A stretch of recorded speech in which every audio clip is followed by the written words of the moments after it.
Alright, let's move on down the viewport toolbar. The next two buttons I'm going to discuss are Game View Mode and the Lock Viewport button.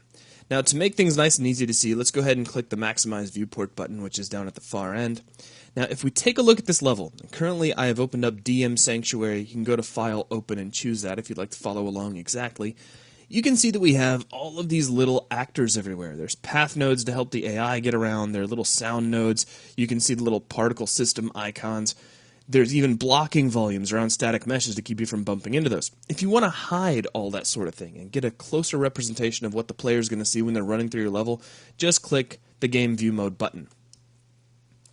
So you'll notice that all those actors disappear. The whole level looks a little bit cleaner now. You also get a little bit of a representation of the post-process effect that's being applied to the level. This is also partially because of the post-process volume previs button, which we'll talk about a bit later. So that's really all game mode is here for. It's just a way to hide out anything you don't need to see and give you a much closer representation of what the player is going to see. You can kind of complete the effect if you also switch on real time along with it. So this looks very much like what the player is going to see when they're running around through your level. So I'll go ahead and switch that off. We'll get out of game mode, though I do want to mention this. If I select a static mesh, currently, I have the translation widget activated here inside the main toolbar, and I have a little move tool, or translation widget, that I can use to move this static mesh around. If you are in game mode, that widget disappears. So if you're clicking on things and you don't see your widget, this is one of the places where your eyes should cut to. You should quickly take a look up here. Now, another place, just not to stray too far away from the topic at hand, you could also be in selection mode, which is up here inside the main toolbar. It looks like a little white arrow cursor. I just want to point both those out because both these are options that could potentially make your translation, rotation, or scale widget disappear. All right, our next button is going to be Lock Viewport. What this is here for is just a way to take a viewport and tell it not to move in the event of certain commands. For instance, if I demaximize the viewport, here inside the perspective view, I'm kind of out at this dock in front of the sanctuary level, and what I'm going to do is move my top viewport out there as well. So now they're both kind of out here in the same location.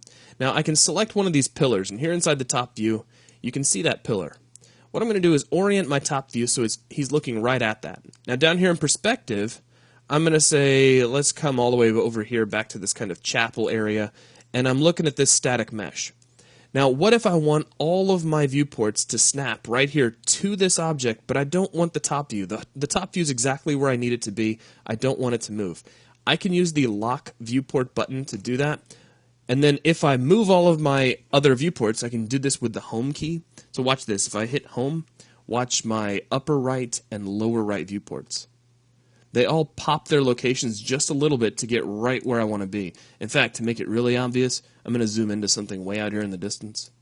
And then if I hit Home, my other two viewports snap right to that location. So here, it's really obvious here in the side view. We're looking right at where we want to be. However, the top view did not move because currently it's locked. And really, that's the big deal here. It's just a way to take a viewport and say, hey, you stay still, and if I tell the other viewports to move, I want you to stay right where you are. That's all there is to it. So that's a quick look at Game View Mode and the Lock Viewport mode, and that's going to wrap things up for this video.